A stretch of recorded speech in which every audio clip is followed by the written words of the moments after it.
18 फरवरी 1971 अंतःवाहक शरीर द्वारा सेवा। 1 सेकंड में कितना दूर से दूर जा सकते हो, हिसाब निकाल सकते हो? जैसे मरने के बाद आत्मा 1 सेकंड में कहाँ पहुँच जाती है, ऐसे आप भी अंतःवाहक शरीर द्वारा। अंतःवाहक शरीर जो कहते हैं उसका भावार्थ क्या है? आप लोगों का जो गायन है कि अंतःवाहक शरीर द्वारा बहुत सैर करते थे, उसका अर्थ क्या है? यह गायन सिर्फ दिव्य दृष्टि वालों का नहीं है, लेकिन तुम सभी का है।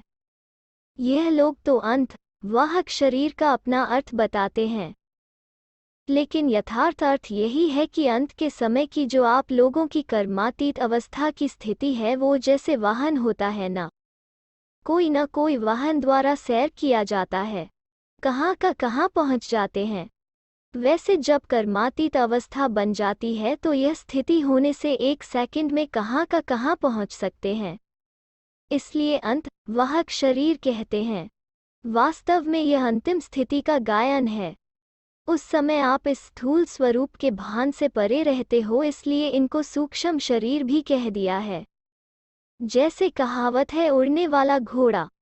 तो इस समय के आप सभी के अनुभव की यह बातें हैं जो कहानियों के रूप में बनाई हुई हैं। 1 सेकंड में ऑर्डर किया यहाँ पहुँचो तो वहाँ पहुँच जाएगा, ऐसा अपना अनुभव करते जाते हो। जैसे आजकल साइंस भी स्पीड को क्विक करने में लगी हुई है। जहाँ तक हो सकता है समय कम और सफलता ज़्यादा का पुरुषार्थ कर रहे हैं। ऐसे ही आप लोगों का पुरुषार्थ भी हर बात में स्पीड को बढ़ाने का चल रहा है।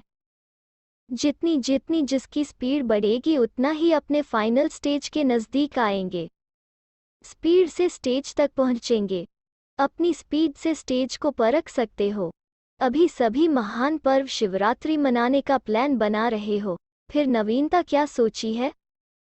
झंडा लहराएंगे, अपने अपने सेवा केंद्रों पर झंडा भले लहराओ, लेकिन हर एक आत्मा के दिल पर बाप की प्रत्यक्षता का झंडा लहराओ। वो तब होगा जब शक्ति स्वरूप की प्रत्यक्षता होगी। शक्ति स्वरूप से ही सर्वशक्तिमान को प्रत्यक्ष कर सकते हो। शक्ति स्वरूप अर्थात संहारी और अलंकारी। जिस समय स्टेज पर आते हो उस समय पहले अपनी स्थिति की स्टेज अच्छी तरह से ठीक बनाकर फिर उस स्टेज पर आओ, जिससे लोगों को आपकी आंतरिक स्टेज का साक्षात्कार हो। जैसे और तैयारियां करते हो वैसे यह भी अपनी तैयारी देखो कि अलंकारी बनकर स्टेज पर आ रही हूँ।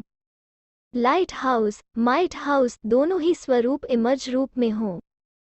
जब दोनों स्वरूप होंगे तब ठीक रीति से गाइड बन सकेंगे। आपके बाप शब्द में इतना स्नेह और शक्ति भरी हुई हो जो यह शब्द ज्ञान अंजन का काम करे, अनाथ को सनाथ बना दे।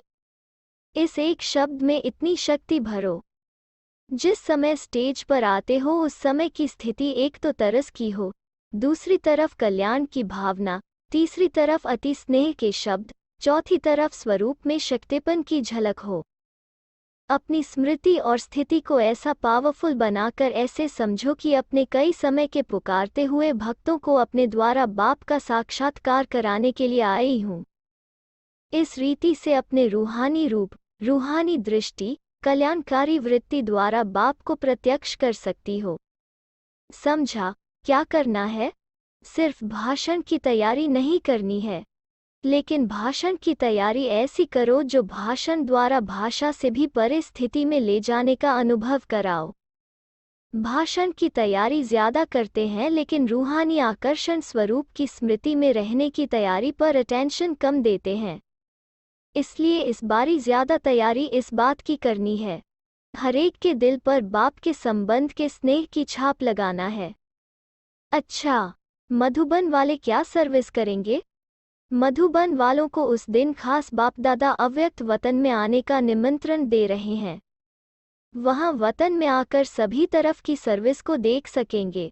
शाम 7 से 9 बजे तक यह 2 घंटे खास सैर कराएंगे। जैसे संदेशियों को ले जाते हैं सभी स्थानों का सैर कराने, इसी रीति से मधुबन वालों को यहाँ बैठे हुए सर्व स्थानों की सर्विस का सैर कराएंगे। अगर बिना मेहनत के सारा सैर कर लो तो और क्या चाहिए। इसलिए मधुबन वाले उस दिन अपने को इस स्थूल देह से परे अव्यक्त वतन वासी समझकर बैठेंगे तो सारे दिन में कई अनुभव करेंगे। फिर सुनाना, क्या अनुभव किया? उस दिन अगर अपना थोड़ा भी पुरुषार्थ करेंगे तो सहज ही अनोखे भिन्न भिन्न अनुभव करने के वरदान को पा सकेंगे। समझा? 7 से 9 शाम को खास याद का प्रोग्राम रखना।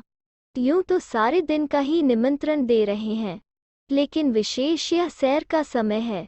ऐसे समय पर हरेक यथाशक्ति अनुभव कर सकेंगे। मधुबन वाले विशेष स्नेही हैं, इसलिए विशेष निमंत्रण है। सिर्फ बुद्धि द्वारा अपने इस देह के भान से अलग होकर बैठना। फिर ड्रामा में जो अनुभव होने हैं वो होते रहेंगे। संदेशियों के लिए तो साक्षात्कार कॉमन बात है, लेकिन बुद्धि द्वारा भी ऐसे अनुभव कर सकते हो। इतना स्पष्ट होगा जैसे इन आँखों से देखा हुआ अनुभव है।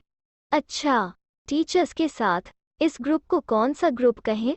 Speakers group. स्पीकर्स अर्थात स्पीच करने वाले।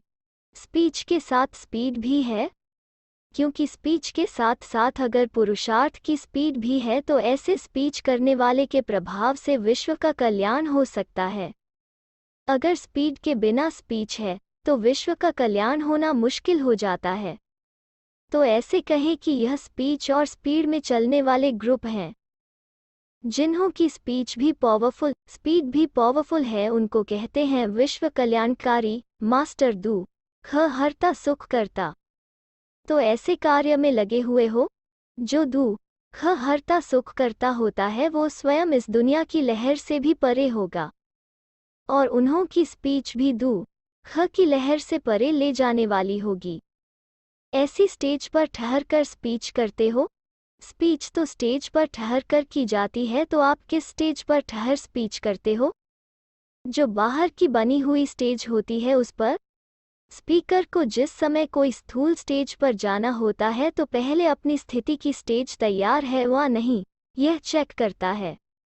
ऐसे स्टेज पर ठहर कर स्पीच करने वाले को कहते हैं श्रेष्ठ स्पीकर।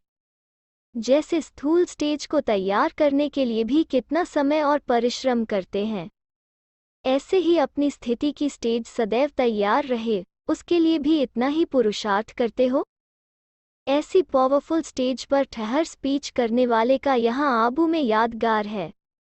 कौन सा? दिलवाला। दिलवाला तो याद की यात्रा का यादगार है। गौमुख नहीं देखा है?